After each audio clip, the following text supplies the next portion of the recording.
Hello everyone. इस lecture में, इस सेशन में हम पढ़ने वाले हैं कि किस तरह से जो भी हमें स्काई में सन, मून और स्टार्स देखने को मिलते हैं, एक्चुअली में वो सन, स्टार या मून है ही नहीं।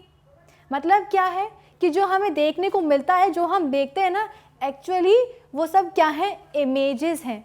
जो स्टार्स हमें देखते हैं वो क्या है, स्टार नहीं है, वो रियल स्टार नहीं है, वो स्टार्स की इमेज है। जो सन हम देखते हैं वो रियल सन नहीं है, वो सन की इमेज है। और जो मून हम देखते हैं वो मून नहीं है, मून की इमेज है। अब आप बोलोगे कि मैम ये कैसे पॉसिबल है, हमें तो यही बताया गया था कि हमें स्काई में सन, मून और स्टार्स देखने को मिलते हैं। ये तो हमें बताया ही नहीं कि जो हम देखते हैं वो एक्चुअली में इमेजेस होती हैं, और अगर वो इमेजेस होती हैं तो एक्चुअल स्टार, सन या मून होते कहाँ हैं।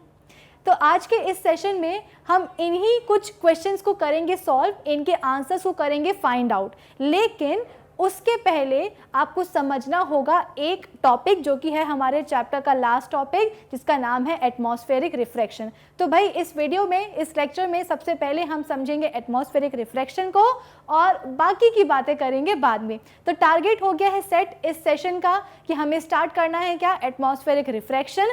तो जब टारगेट सेट है तो फिर देरी किस बात की। तो चलिए स्टार्ट करते हैं आज का ये हमारा सेशन, आज का हमारा lecture. So this is Vibhuti Khare, welcome to Magnet Brains, जहाँ पे आपको सभी चैप्टर्स के वीडियो लेक्चर्स मिलेंगे बिल्कुल फ्री ऑफ कॉस्ट। यानी कि मैग्नेट ब्रेन्स में आपको 2 चैप्टर्स पढ़ने के बाद किसी भी तरह का पेमेंट करने की या पैकेज लेने की ज़रूरत बिल्कुल भी नहीं है, क्योंकि मैग्नेट ब्रेन्स आप सब तक पहुँचा रहा है क्वालिटी एजुकेशन बिल्कुल फ्री ऑफ कॉस्ट। तो इसी अच्छी बात से हम स्टार्ट करते हैं आज का ये हमारा सेशन, जिसमें हम पढ़ेंगे एटमॉस्फेरिक रिफ्रैक्शन।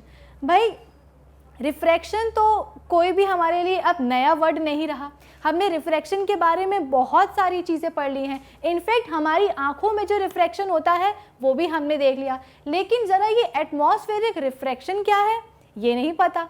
भाई ऐसा रिफ्रैक्शन जो कि कहाँ हो रहा है, एटमॉस्फेयर में हो रहा है, हमारे अर्थ के एटमॉस्फेयर में हो रहा है, उसी को हम बोल देते हैं एटमॉस्फेरिक रिफ्रैक्शन। तो क्या हमारे एटमॉस्फेयर में रिफ्रैक्शन होता है? बिल्कुल होता है। रिफ्रैक्शन करने के लिए चाहिए क्या होता है भाई, रिफ्रैक्शन के लिए चाहिए होते हैं मीडियम और एक लाइट। तो लाइट कहाँ से आएगी भाई, जो हम बात कर रहे थे ना अभी, सन की या मून की या फिर किसकी, स्टार्स की। तो लाइट कहाँ से आएगी भाई, हम तक, यानी कि हमारी अर्थ तक इन्हीं सन, मून और स्टार्स के से आएगी। ठीक है, अब हम कहाँ हैं भाई, हम खड़े हैं हमारी अर्थ पे। हम कहाँ हैं, हम खड़े हैं हमारी अर्थ पे। अब हमारी अर्थ का भी क्या होता है भाई, एक एटमॉस्फेयर होता है। ठीक है, और इस एटमॉस्फेयर में भाई बहुत सारी क्या होती हैं, लेयर्स होती हैं। मैंने आपको क्या बताया कि जब हम बात कर रहे हैं एटमॉस्फेरिक रिफ्रैक्शन की, तो मतलब क्या है, एटमॉस्फेयर में होने वाला रिफ्रैक्शन, उसको हम कहते हैं एटमॉस्फेरिक रिफ्रैक्शन। रिफ्रैक्शन के लिए 2 चीज़ें चाहिए होती है, एक तो हमें डिफरेंट मीडिया चाहिए होते हैं और दूसरी चीज़ क्या चाहिए होती है, लाइट चाहिए होती है। लाइट का सोर्स कौन है, सन, मून एंड स्टार्स। अब दूसरी चीज़ क्या चाहिए है, डिफरेंट मीडिया चाहिए है। ये डिफरेंट मीडिया कहाँ से आएंगे, ये मीडिया आएंगे हमारी अर्थ के एटमॉस्फेयर से। हमारी जो अर्थ का एटमॉस्फेयर है उसमें डिफरेंट लेयर्स होती हैं। ठीक है, सबसे अगर पहले मैं लेयर बोलूं तो कौन सी होती है भाई, ट्रोपोस्फियर होती है। फिर इसके बाद में कौन सी लेयर होती है भाई, इसके बाद में लेयर होती है स्ट्रेटोस्फियर, है ना। फिर इसके बाद में कौन सी लेयर आएगी, इसके बाद में लेयर आती है अपनी बीच वाली, यानी कि मीजोस्फियर। फिर उसके आगे कौन आएगी, इसके बाद में थर्मोस्फियर आएगी, और फिर सबसे बाहर कौन सी आती है भाई, एक्सोस्फियर आती है ना। यानी कि ये रही हमारी अर्थ, और इस अर्थ में क्या होता है, एक एटमॉस्फेयर होता है, अर्थ का एक एटमॉस्फेयर होता है। ये एटमॉस्फेयर कैसे बनता है भाई, अलग अलग लेयर से मिलके बनता है। सबसे वाली ट्रोपोस्फियर, फिर स्ट्रेटोस्फियर, फिर मीजोस्फियर, फिर थर्मोस्फियर, फिर एक्सोस्फियर। अब क्या होता है, इन सभी लेयर्स का अपनी अलग अलग क्या होती है, डेंसिटी होती है। यानी कि जो ट्रोपोस्फियर है उसकी अपनी अलग एक डेंसिटी होगी, स्ट्रेटोस्फियर की अपनी एक अलग डेंसिटी होगी, मीजोस्फियर लेयर की भी अपनी एक डेंसिटी होगी, थर्मोस्फियर की भी होगी, और एक्सोस्फियर की भी अपनी एक डेंसिटी होगी। जब हम अर्थ के सरफेस, अर्थ के एटमॉस्फेयर से बाहर निकलते हैं, यानी कि हम ट्रोपोस्फियर से होते हुए कहाँ जाते हैं, एक्सोस्फियर की तरफ जाते हैं, तो इन सभी लेयर्स की जो डेंसिटी है ना बच्चों, वो क्या होती जाती है, कम होती जाती है। यानी कि अगर मैं सबसे डेंस लेयर बोलूं हमारे अर्थ के एटमॉस्फेयर की, तो वो कौन होगी, ट्रोपोस्फेयर होगी।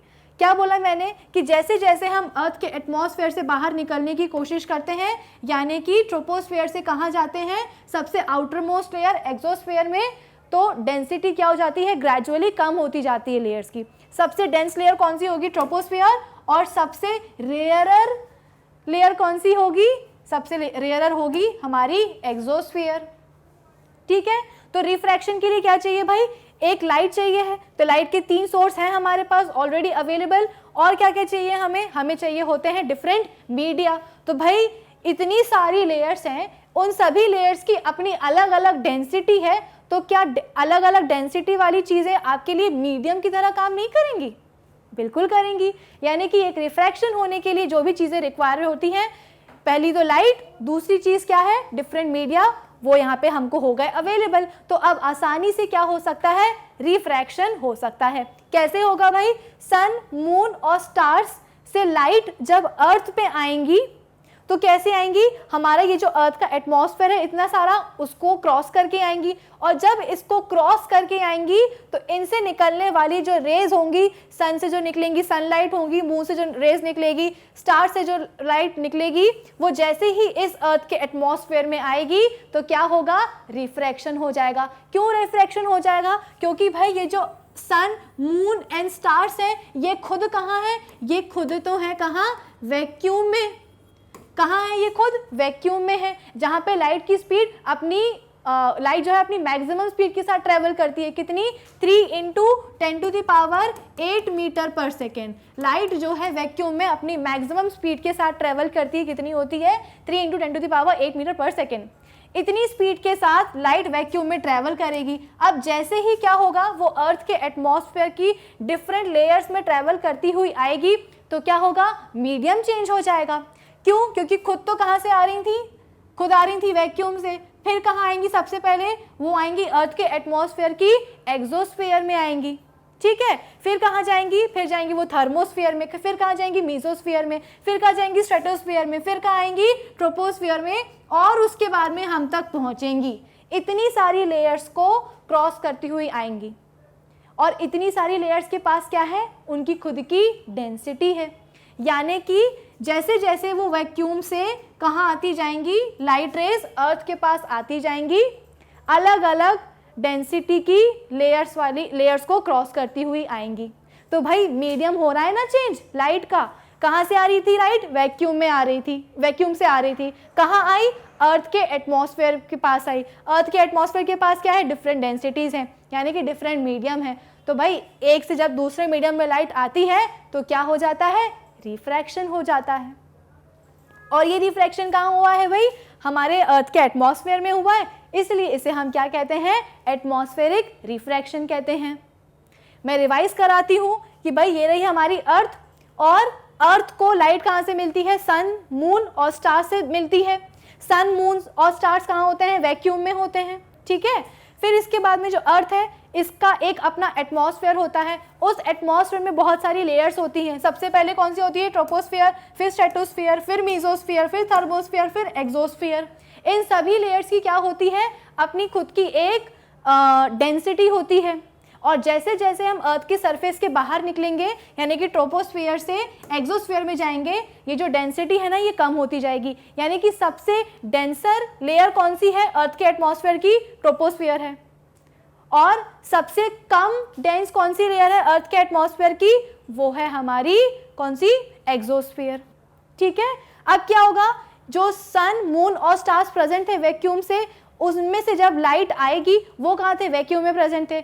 और वैक्यूम में लाइट की स्पीड कैसी होती है, मैक्सिमम होती है, 3 × 10⁸ मीटर पर सेकेंड की स्पीड होती है। वो जैसे ही अर्थ में आने की कोशिश करेंगी, लाइट कहाँ से आएंगी, अर्थ के एटमॉस्फेयर को क्रॉस करके आना पड़ेगा। तो जैसे ही वैक्यूम से कहाँ घुसी, अर्थ के एटमॉस्फेयर में घुसी, हो गया रिफ्रैक्शन।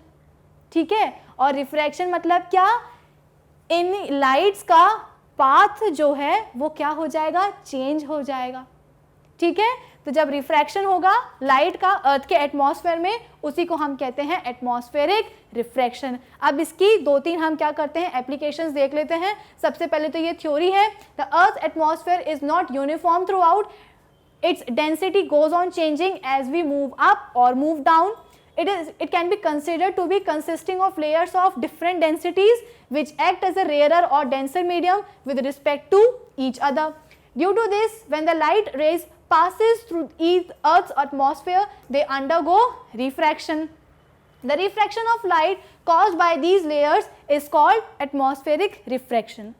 Clear है आपको? कोई डाउट तो नहीं है? चलो अब हम बात करते हैं इस चीज़ के पहले एप्लीकेशन की, कि हमें क्यों स्टार्स, जो मैंने आपको बोला था सेशन के बिगिनिंग में कि जो हमें स्टार्स, मून और सन की जो बेसिकली जो हमें देखते हैं स्काई में, वो एक्चुअली उनकी इमेजेस होती हैं। एक्चुअल सन, मून, स्टार होते नहीं हैं। कैसे नहीं होते, ज़रा देखो इधर, ये क्या है भाई, ये है हमारी अर्थ और यहाँ पे हम छोटू से खड़े हुए हैं, ठीक है। अब क्या हुआ, अब ये रहा क्या, स्टार। इस स्टार से ऑब्वियस सी बात है, स्टार भी क्या है, एक सोर्स है लाइट का, तो इस स्टार से भी क्या आती है, लाइट आती है। कहाँ से आ रही है लाइट, लाइट आ रही है स्टार से। स्टार कहाँ है, वैक्यूम में है। वैक्यूम से स्टार की लाइट कहाँ आएगी, हम तक आएगी। हम कहाँ खड़े हैं, अर्थ के सरफेस पे खड़े हैं, लेकिन क्या बड़े आसानी से सीधे सीधे आ जाएगी स्टार की लाइट, बिल्कुल भी नहीं। उसको क्रॉस करना होगा हमारे अर्थ का एटमॉस्फेयर, और अर्थ के एटमॉस्फेयर में होती है बहुत सारी लेयर्स, और उन सभी लेयर्स की क्या होती है, अपनी अपनी एक डेंसिटी होती है, जो कि रेयरर और डेंसर मीडियम की तरह काम करेंगी। मैंने आपको बोला था कि जो हमारी सबसे बाहर वाली लेयर होती है एक्सोस्फीयर, उसकी डेंसिटी सबसे कम होती है, और जैसे जैसे हम अर्थ की तरफ जाएंगे लेयर्स की डेंसिटी क्या होती जाएगी, ग्रेजुअली इंक्रीज होती जाएगी।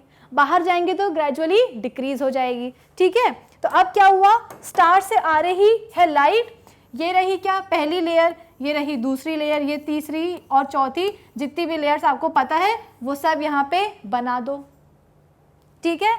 अब क्या हुआ, अब आ रही है हमारी स्टार की लाइट। तो जब तक ये वैक्यूम में है, जब तक ये अर्थ के एटमॉस्फेयर में नहीं पहुंची है, तब तक तो सब कुछ फर्स्ट क्लास है ना, सीधी सीधी आ रही है, अपनी मैक्सिमम स्पीड के साथ आ रही है। लेकिन जैसे ही हमारे अर्थ के एटमॉस्फेयर में पहुंची, मीडियम चेंज हुआ। मीडियम चेंज के कारण क्या होगा, मीडियम चेंज के कारण हम बोलते हैं कि इसका पाथ चेंज हो जाएगा। क्या होगा, पाथ चेंज हो जाएगा। अब ये कुछ इस तरह से बेंड हो जाएगी, ठीक है। फिर ये दूसरी लेयर में जाएगी, फिर इसका पाथ चेंज होगा, फिर तीसरी लेयर में जाएगी, फिर इसका पाथ चेंज होगा, फिर जब तक ये हम तक पहुंचेगी तब तक इसके कई सारे पाथ चेंज हो चुके रहेंगे, ठीक है। अब क्या होगा, जहां से एक्चुअल लाइट आ रही है, हमारा दिमाग क्या करता है, जब हमने, आपको अगर याद होगा, हमने एक केस पढ़ा था कि किस तरह से हमको कोई भी पेंसिल या कोई भी ऑब्जेक्ट पानी में डालने के कारण क्या दिखता है, टूटा हुआ दिखाई देता है। क्यों, क्योंकि उस पार्ट से निकलने वाली रेस जैसे ही हमारी आंखों तक जाती हैं, आंखों ने कहाँ पहुंचा दिया, हमारे ब्रेन तक पहुंचा दिया। ब्रेन क्या करता है, उन सभी रिफ्लेक्टेड रेस को मिलाने की कोशिश करता है और इमेज बनाने की कोशिश करता है। यहाँ पे भी क्या हुआ, लाइट आ रही थी स्टार से, जैसे ही स्टार से लाइट आई हम तक, डिफरेंट एटमॉस्फेरिक लेयर्स को क्रॉस करती हुई ये लाइट कहाँ गई, हमारे ब्रेन के पास गई। ब्रेन ने क्या किया, ब्रेन ने सोचा कि चलो हम स्टार की इमेज बनाते हैं। कैसे बनाई उसने इमेज, जो लाइट आ रही थी ना, उस लाइट को एक्सटेंड कर दिया पीछे की तरफ, क्योंकि ब्रेन को तो पता ही नहीं है ना कि ये जो लाइट आ रही है ना, वो रिफ्रेक्ट हो के आ रही है, अपना पाथ चेंज करती हुई आ रही है। उसको क्या समझ में आ रहा कि भाई जो लाइट आ रही है ना, उसी को अगर हम पीछे की तरफ एक्सटेंड कर देंगे, अगर उसको हम उसके ओरिजिनल पाथ में ले जाएंगे, तो वहीं पे क्या होगा, हमारा ऑब्जेक्ट होगा, वहीं पे वो क्या बना देगा, उस ऑब्जेक्ट की इमेज बना देगा। क्योंकि ब्रेन को तो नहीं पता कि जो लाइट है वो कहाँ से आ रही थी, वैक्यूम से आ रही थी, और हम तक कैसी पहुंची है, हम तक पहुंची है रिफ्रेक्ट हो करके, यानी कि अपना पाथ चेंज करते करते। उसको क्या समझ में आया कि जो लाइट आ रही है ना, उसको उसके ओरिजिनल पाथ में क्या कर दिया, उसने एक्सटेंड कर दिया, और एक्सटेंड किया तो क्या पाया कि सन का जो स्टार कहाँ है, वो कहाँ है, यहाँ। एक्चुअल में स्टार कहाँ था, वो तो यहाँ था, लेकिन ब्रेन को क्या लगा, ब्रेन को लगा कि स्टार यहाँ है। क्यों, क्योंकि जो लाइट आ रही थी ना स्टार से, उसको क्या कर दिया ब्रेन ने, उसके ओरिजिनल पाथ के अलोंग ही एक्सटेंड कर दिया। उसे नहीं पता था कि स्टार से जो लाइट आ रही है वो एक्सटेंड होकर के पहुंच रही है, वो रिफ्रैक्ट होकर के पहुंच रही है, अपना पाथ चेंज करके पहुंच रही है, क्योंकि मीडियम चेंज हो रहे हैं बार बार, ठीक है। जिसके कारण क्या हुआ, हमारे ब्रेन ने स्टार से निकल रही लाइट को उसके ओरिजिनल पाथ के अलोंग ही क्या कर दिया, एक्सटेंड कर दिया। तो यहाँ पे हमें क्या मिल गई, स्टार की पोजीशन मिल गई, न्यू पोजीशन मिल गई, और इसे हम क्या कहते हैं, इसे हम कहते हैं एपरेंट पोजीशन। और ये क्या था, ये थी स्टार की ओरिजिनल पोजीशन, ठीक है। तो इसीलिए मैंने आपको बोला था कि जो हमें स्टार या मून या सन देखने को मिलता है ना, वो एक्चुअली उनकी इमेजेस होती है। क्यों, क्योंकि एक्चुअल स्टार मून सन तो कहीं और होते हैं, लेकिन हमारे ब्रेन को नहीं पता। उनसे निकलने वाली इंसिडेंट रेस को वो क्या कर देती है, पीछे की तरफ एक्सटेंड कर देती है इमेज बनाने के लिए, और इमेज कहीं और बनती है, जहां बनती है हम सोचते हैं कि वही है अपना स्टार, सन या मून, ठीक है। क्या लिखा गया है भाई, the star seem higher than they actually are. अब ये देखो जरा, ये देखो स्टार एक्चुअल पोजीशन में कहाँ है, यहाँ है, लेकिन हमें क्या लग रहा है कि वो थोड़े से ऊपर है। जो इमेज बनाई है हमारे ब्रेन ने स्टार की, वो कैसी है, एक्चुअल स्टार की पोजीशन से थोड़ी ऊपर है, इसीलिए हमें स्टार बहुत ऊपर दिखाई देते हैं, लेकिन एक्चुअली में इतने होते नहीं हैं। लेकिन इसका मतलब ये नहीं है कि बिल्कुल ऐसे हाथ करोगे और तो पकड़ में आ जाएंगे, नहीं, होते तो वो हमसे वैसे भी काफ़ी दूर हैं, लेकिन जो ब्रेन उन स्टार्स की इमेज बनाता है वो क्या होता है, थोड़े और हाइट पे बना देता है, इसलिए स्टार हमको काफ़ी ज़्यादा हाइट पे दिखते हैं, ठीक है। As the light from a star enters the Earth's atmosphere, it undergoes refraction and bend towards the normal each time due to atmospheric refraction। Obvious सी बात है, वैक्यूम से आ रही थी स्टार की लाइट, और जैसे ही वो अर्थ के एटमॉस्फेयर की फर्स्ट लेयर में घुसेगी, वहाँ पे डेंसिटी उसको क्या मिलेगी, ज़्यादा मिलेगी, है ना। वो खुद कहाँ से आ रही थी, वैक्यूम से आ रही थी, और कहाँ आई वो वैक्यूम से, अर्थ की जो फर्स्ट लेयर थी, आउटर मोस्ट लेयर थी, एक्सोस्फीयर, वहाँ पे आई वो। वहाँ पे क्या हुआ, मीडियम थोड़ा सा डेंस हो गया, डेंसिटी थी वहाँ पे उस आउटर मोस्ट लेयर में, भले ही कम थी लेकिन थी। तो लाइट कहाँ जा रही है, रेयरर से डेंसर मीडियम में जा रही है, तो क्या होगा, नॉर्मल के तरफ बेंड हो जाएगी, ठीक। नॉर्मल की तरफ क्या हुई, वो बेंड हो गई। फिर इसके बाद में जैसे जैसे वो सक्सेसिव लेयर्स में बढ़ती जाएगी, वैसे वैसे उसका पाथ क्या हो जाएगा, चेंज होता जाएगा, और नॉर्मल की तरफ वो बेंड होती जाएगी। क्यों, क्योंकि भाई जो एक्सोस्फीयर है उससे ज़्यादा डेंस कौन सी है, उसके नीचे वाली लेयर, थर्मोस्फीयर। थर्मोस्फीयर से भी ज़्यादा डेंस कौन सी है, उससे नीचे वाली लेयर, मीजोस्फीयर। मीजोस्फीयर से भी ज़्यादा डेंसर कौन सी लेयर है, तो आप बोलोगे ट्रोपोस्फीयर, सॉरी स्ट्रेटोस्फीयर। फिर उससे भी ज़्यादा डेंस कौन सी होगी, ट्रोपोस्फीयर, ठीक है। Therefore the apparent position of the star is slightly different from its actual position. The star appears to be slightly higher than its actual position when viewed near the horizon. ठीक है, I hope ये चीज़ आपको समझ में आ गई होगी। अब हम बात करते हैं दूसरे फिनोमेना की। दूसरी चीज़ क्या है भाई, advance sunrise and delayed sunset. इसका क्या मतलब हुआ, एडवांस सनराइज का मतलब होता है कि सनराइज सपोज हुआ है कितने बजे, 5 बजे हुआ है, सुबह सुबह 5 AM पे हुआ है, लेकिन हमें ये सनराइज कितने टाइम पे दिख जाएगा, ये सनराइज हमें दिख जाएगा 4:58 AM पे, यानी कि 2 मिनट जल्दी दिख जाएगा। वही अगर हम बात करें सनसेट की, ठीक है, क्या बोल रहे हैं कि डिलेड सनसेट। सनसेट कितने बजे हुआ है, सपोज सनसेट हुआ है यहाँ पे 6 बजे, लेकिन हमें सनसेट होते हुए कितने टाइम पे मिलेगा, सनसेट हमें मिलेगा 6:02 पे। यानी कि यहाँ पे क्या हो रहा है, यहाँ पे हो रहा है एडवांस सनराइज। सनराइज कितने बजे हो रहा था, एक्चुअल में 5 बजे, लेकिन हमें कितने बजे दिख गया, हमें दिख गया 2 मिनट पहले, 5:48 पे। और जो यहाँ पे सनसेट हो रहा है वो कैसा हो रहा है, डिलेड सनसेट हो रहा है। क्यों, क्योंकि सनसेट हुआ एक्चुअल कितने टाइम पे हुआ था, 6 बजे, लेकिन हमें कितने टाइम पे दिखा, 6:02 पे, यानी कि 2 मिनट बाद हमें सनसेट दिखा, डिलेड सनसेट दिखा। अब ये अर्ली सनराइज और डिलेड सनसेट का तो मतलब समझ में आ गया, लेकिन ऐसा होता क्यों है, जरा इधर देखो ध्यान से। यहाँ पे आपको दिख रही होगी क्या, एक अर्थ, और उस अर्थ पे खड़े हैं हम छोटू से, ठीक है। अब एक लेयर आपको दिख रही होगी होराइजन। अभी होराइजन का मतलब क्या होता है? ये एक ऐसी लाइन होती है जहाँ पे हम बोलते हैं कि अर्थ और स्काई मिलते हैं, ठीक है, हमें ऐसा लगता है कि अर्थ और स्काई क्या हो रहे हैं, मिल रहे हैं। तो एक ऐसी लाइन जहाँ पे हमें लगे कि अर्थ और स्काई कैसे हैं, मिल रहे हैं, उसे हम क्या कहते हैं? होराइजन कहते हैं, ठीक है। या आप इसको हॉरिजॉन भी कह सकते हो, जो आप इसे बोलते हो, ठीक है। अब क्या हुआ, सबसे पहले हम बात करते हैं सनराइज की। सन कहाँ है भाई? सन है हमारा वैक्यूम में, तो उससे निकलने वाली सनलाइट भी कहाँ से आ रही होगी? वैक्यूम से ही आ रही होगी। वैक्यूम से कहाँ आएगी भाई? वैक्यूम से आएगी हम तक। हम कहाँ हैं? अर्थ पे हैं। यानी कि अगर सनलाइट को अर्थ पे आना है, हम तक आना है, तो उसे अर्थ का जो एटमॉस्फेयर है, ठीक है, अर्थ का जो एटमॉस्फेयर है, अर्थ की जो लेयर्स हैं, उसको क्रॉस करके आना पड़ेगा। यानी कि फिर से क्या होगा? मीडियम चेंज होगा। क्यों? क्योंकि खुद तो आ रही थी वैक्यूम से, और कहाँ आई?